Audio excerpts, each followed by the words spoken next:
Mateo capítulo 28 nos narra uno de los mensajes más confrontantes para el imperio, para la fe cristiana. No está aquí porque ha resucitado tal como Él dijo. Vengan, vean el lugar donde estaba puesto. Mateo 28 recuerda las palabras que Él dijo antes de morir. Qué bueno que en los momentos de crisis recordemos las palabras que el Señor nos dio antes de esa crisis. Hay crisis que no podemos evitar por la edad, por los cambios obligados que tenemos como el trabajo, por un tema de salud, porque de repente hay una situación que se vino y me cambió la vida. Pero antes de esas crisis, normalmente el Señor nos ha dado una palabra para alentarnos. No hay en la palabra un tiempo de persecución que el Señor no haya anticipado. No hay un tiempo de persecución ante el cual Dios no haya enviado primero a sus profetas para advertir a su pueblo. Por eso la importancia de la palabra y el fuego. Porque si el Señor pone fuego en su palabra, entonces hay una metanoia, hay una transformación en nosotros que nos permite entender que ese momento que estamos viviendo ya el Señor lo había anticipado y ya el Señor nos había entregado herramientas para enfrentar eso. Es como un examen. Lo ideal, lo correcto, lo justo es que cuando se cita a los estudiantes a un examen, se les pregunte sobre lo que ya se les enseñó. Recuerde que la iglesia funciona en uno de sus hijos, que es el Colegio Gimnasio Jireh. Y aquí muchos estamos involucrados con el ejercicio de la pedagogía. Cuando yo hago un examen con los chicos, normalmente les escribo en la plataforma: mire, las respuestas usted las tiene en su cuaderno. Revise su cuaderno, no necesita consultar el internet. Ahí están las respuestas. Luego el estudiante que resolvió el examen de manera positiva dice: todo estaba en el cuaderno, pastor. El que no tenía apuntes en su cuaderno no tuvo las herramientas que se le dieron antes. Lo que está diciendo el evangelista es tal como Él lo dijo. Él advirtió la resurrección. Mateo capítulo 27 narra dos sucesos, o en dos versículos, un elemento que no podemos ignorar el día de hoy. Y para mí es clave lo que dice Mateo capítulo 27. Dice el versículo 52, se abrieron los sepulcros, plural, y muchos creyentes que habían resucitado, que habían muerto, resucitaron. El secreto de la resurrección, el secreto del empoderamiento de la iglesia primitiva, el secreto de que los discípulos que estaban llenos de miedo salieran a enfrentar al imperio, se sustentó en la resurrección de Jesús y en la resurrección de otros que habían muerto antes de Jesús y habían profetizado sobre Jesús. Algo interesante de la cruz es que el Señor perdona mis pecados pasados y mis pecados futuros. No hay un pecado en mi futuro que Dios ya no haya visto en su omnisciencia y aún así decidió perdonarlo. Pero algo que fortalece mi fe no es solo lo que Dios va a hacer, sino lo que Dios ha hecho. Continuamente el pueblo de Israel hacía memoria de lo que Dios había hecho. Y hacer memoria de lo que Dios había hecho les permitía tener confianza de lo que Dios hará. En momentos de crisis, en los momentos que nuestra fe es puesta a prueba, amado, yo le invito a hacer memoria de lo que Dios ya hizo. ¿Qué tiene que ver esto con los muertos? Muchos murieron profetizando al Señor, pero ni siquiera tuvieron la oportunidad de ver el cumplimiento en vida de esa profecía. Muchos advirtieron del Mesías. Isaías, por ejemplo, Ezequiel, por ejemplo, desde el momento del pecado de Adán y Eva, ya Dios advierte sobre el Mesías. Muchos hombres hablaron del Mesías y murieron creyendo.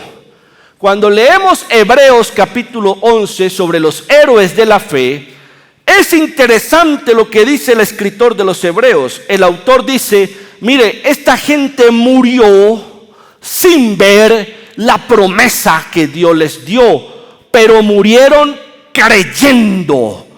Cuando Jesús es crucificado, dice la palabra que Él descendió al Seol. Y seguramente lo que hizo el Señor fue llamar desde diferentes lugares a aquellos hombres que habían muerto creyendo en Él. Seguramente Dios envió a su hijo a ese lugar para llamar a Isaías. Isaías, ven, yo soy del que tú hablaste. Daniel, ven, yo soy del que tú hablaste. Elías, ven. Moisés, ven. Josué, ven. José, ven. Ezequías, necesito que estés aquí. Oseas, ven para acá. Vengan, vengan todos, vengan. Yo soy del que ustedes hablaron. Yo soy del que ustedes profetizaron. Y ahora todos ustedes van a resucitar conmigo, porque ahora hay una iglesia que necesita creer en el poder de la resurrección. Lo que dice el apóstol aquí es supremamente claro. Salieron de los sepulcros y después de la resurrección de Jesús entraron en la ciudad santa y se aparecieron a muchos. Esto es algo que me llena de fe, porque cuando yo leo este pasaje, yo me imagino a Moisés pisando la tierra prometida. Oh, aquí estoy pisando la tierra prometida.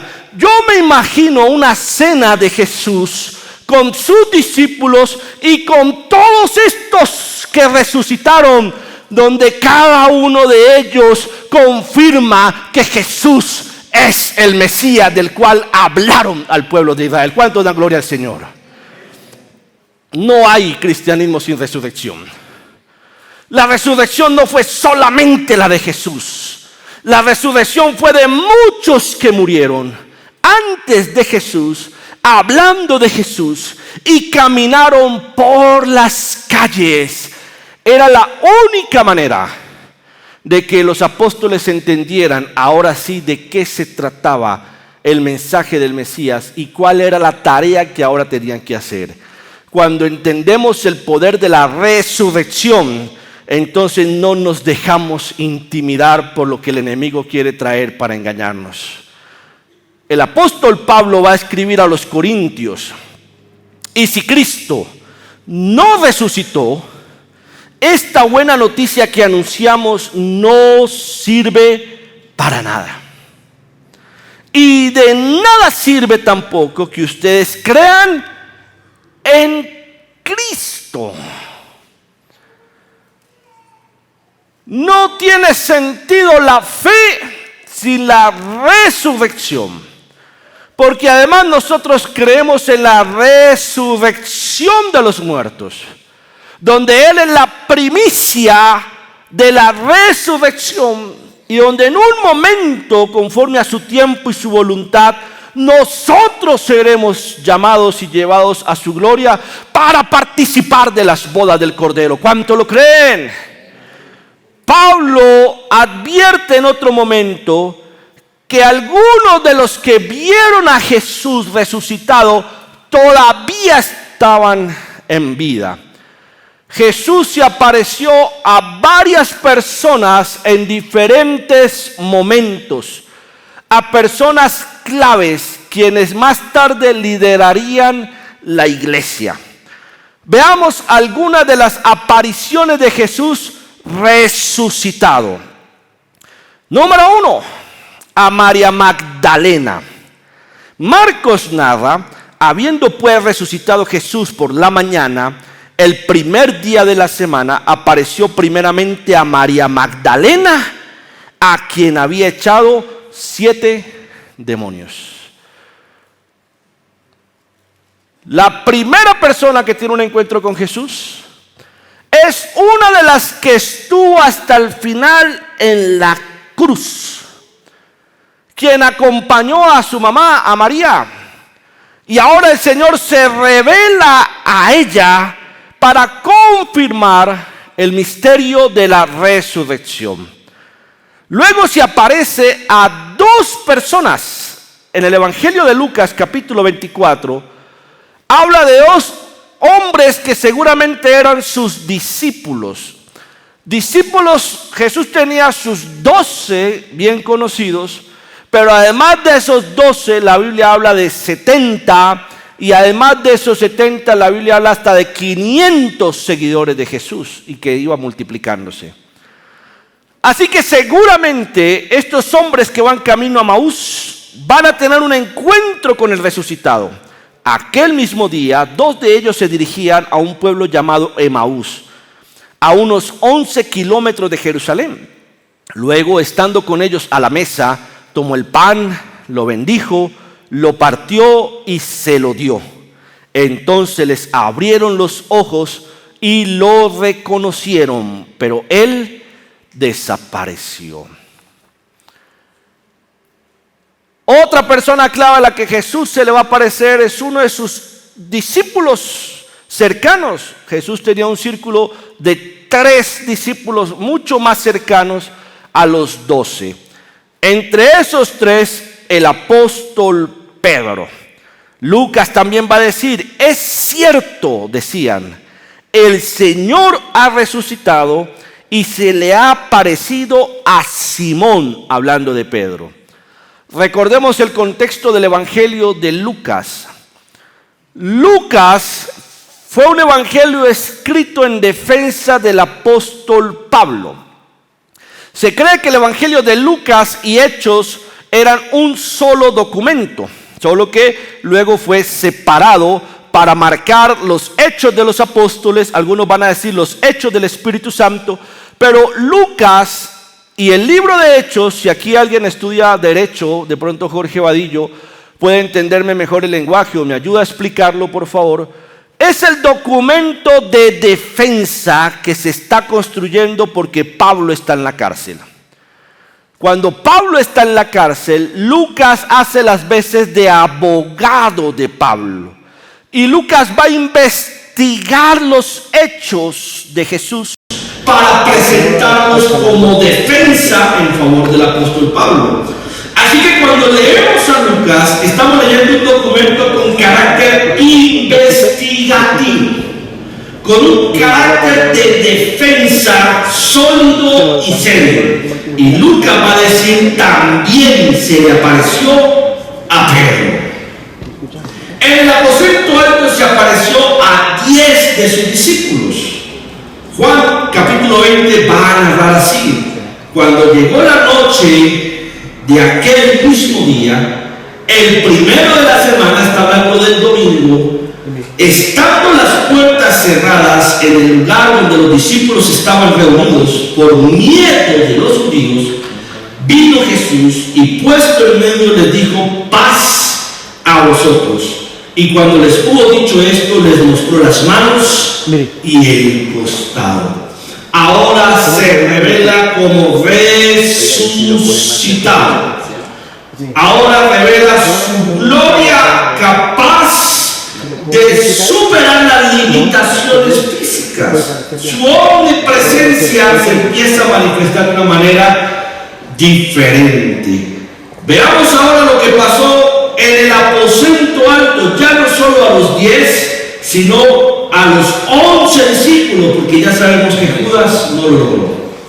Luego Jesús se le apareció a los 11 discípulos mientras ellos comían. Los reprendió por su falta de confianza y por su terquedad. Ellos no habían creído a los que lo habían visto resucitado. Jesús les dijo, vayan por todos los países del mundo y anuncien las buenas noticias a a todo el mundo. Esta aparición tiene una connotación diferente. Les reprendió por no creer. Algo que el enemigo intenta robarle al pueblo de Dios siempre será la fe. Hay tres cosas que al enemigo no le gusta que usted y yo tengamos. Déjeme recordarle aquí, por favor. Una de ellas es la fe. Porque sin fe es imposible agradar a Dios. Porque la fe implica confiar en Él a pesar de la incertidumbre humana. La incertidumbre es humana, no es de Él. Y somos nosotros los que debemos confiar en sus promesas y en su palabra. La fe es como una escalera que te sube de nivel. La fe es como un ascensor que te sube de nivel. Porque la fe es creer en algo mayor a mis fuerzas. Normalmente cuando tienes fe sobre un problema, te visualizas en fe el problema resuelto. Cuando tienes fe sobre un tema de salud, te visualizas en fe en condición de sanidad. Así que el enemigo no quiere que estemos mejor. Ya sabiendo que nuestros corazones han sido sellados por Él, ya sabiendo que somos sus hijos y que no tiene control en términos de salvación, sí va a tratar de engañarnos para robarnos la fe. La fe te va a poner en una condición mejor de la que estabas. Por eso el enemigo va a atacar tu fe. El Señor reprendió en los discípulos la falta de fe. ¿Por qué les cuesta creer a los que les dijeron que me vieron resucitado? ¿Por qué te cuesta creer cuando alguien te dice que Dios va a proveer de manera sobrenatural? ¿Por qué te cuesta creer que Dios va a cumplir sus promesas en ti y en tu familia, aunque lo que veas te esté diciendo otra cosa? El Señor apareció para reprenderlos. Luego aparece en el monte. Pero los 11 discípulos se fueron a Galilea, al monte donde Jesús les había ordenado. Y cuando le vieron, le adoraron. Y dice aquí, pero algunos todavía dudaban. Siempre vamos a tener personas que van a creer al Señor en lo sobrenatural y lo van a adorar. Y siempre va a haber a nuestro lado personas que van a estar con espíritu de sospecha, con espíritu de duda.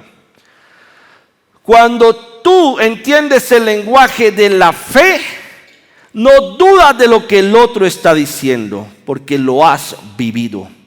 Cuando no entendemos el lenguaje de la fe, sospechamos de la fuente de la bendición. Cuando sabes que el Señor obra de manera sobrenatural, te rindes y lo adoras y confías en Él. Cuando te cuesta confiar en Él, entonces hay duda. ¿Y qué tal que eso no pase? ¿Y qué tal que eso no suceda? Pues vamos a orar por si acaso. No, nosotros no oramos por si acaso. Oramos porque creemos en el Señor y lo declaramos en fe. ¿Cuánto lo creen? Dígale al que está a su lado, tenemos que declarar en fe. Luego apareció a más de 500. Dice Corintios, luego se apareció a más de 500 hermanos a la vez. La mayoría de los cuales viven aún, pero algunos ya duermen. Así que la resurrección de Jesús no fue algo que solo experimentaron los 12 discípulos, sino que sin duda muchos hombres y mujeres pudieron verlo y entonces creer. Algo que me llama la atención es que cuando Jesús resucita y aparece a sus discípulos, sopla sobre ellos y les dice, reciban al Espíritu Santo. Porque sin el Espíritu Santo es imposible entender las profundidades y los misterios del reino. Muchas cosas que Jesús les decía sencillas, no las podían entender, porque sorprendentemente eran sencillas. Y a nosotros nos encanta complicar la fe. Y cuando el Señor reveló lo sencillo del reino, los discípulos no lo podían entender. Así que Jesús comprende: hasta que no reciban el Espíritu Santo, no van a entender.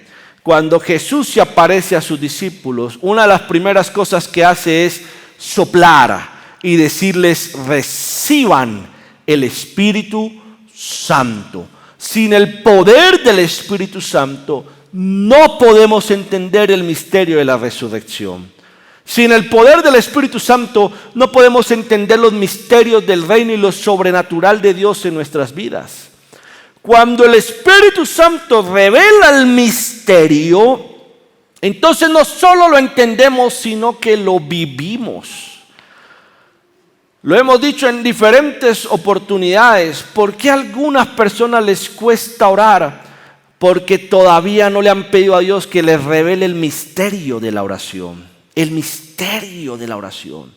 ¿Por qué a algunas personas les cuesta congregarse? Porque no han entendido el misterio de la vida de iglesia, la vida en comunidad. ¿Por qué a algunas personas les cuesta alabar a Dios y adorar a Dios?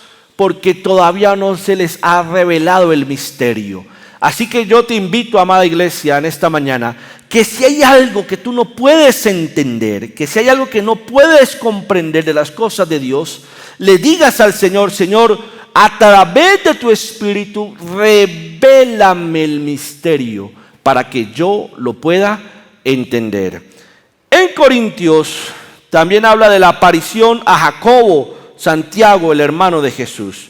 Después apareció a Jacobo, después a todos los discípulos.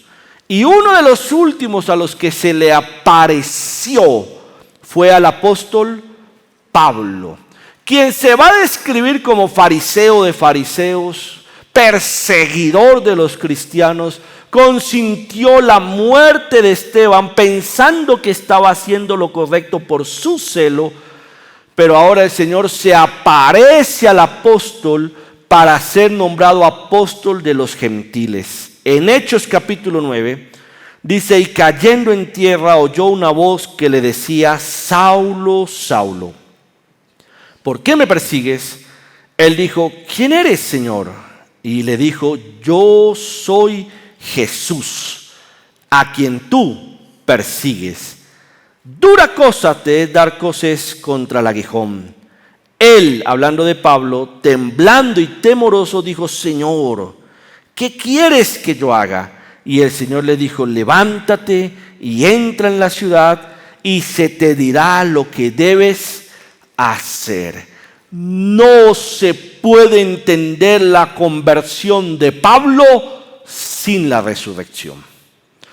Porque Pablo se creía cumplidor de la ley, fariseo de pura casta, formado por Gamaliel, uno de los grandes maestros de la época. Así que Pablo no tiene para nada la necesidad de negociar con el cristianismo. ¿Cómo se entiende la conversión, la metanoia en Pablo? Porque Jesús se apareció resucitado a él. Y gracias a la resurrección entonces podemos entender el denuedo de los apóstoles. Gracias a la resurrección podemos entender el que todos hayan sufrido muertes horribles, declarando la gloria de Dios, porque lo vieron, caminaron con él resucitado, comieron con él resucitado, se apareció en diferentes momentos. No fue solo una vez como para que Pedro dijera: no, es que teníamos tanta hambre que fue como una visión. No, se apareció varias veces y se apareció a tantas personas para que toda la iglesia entendiera que ahora había que predicar a un Cristo resucitado. ¿Cuántos dicen amén?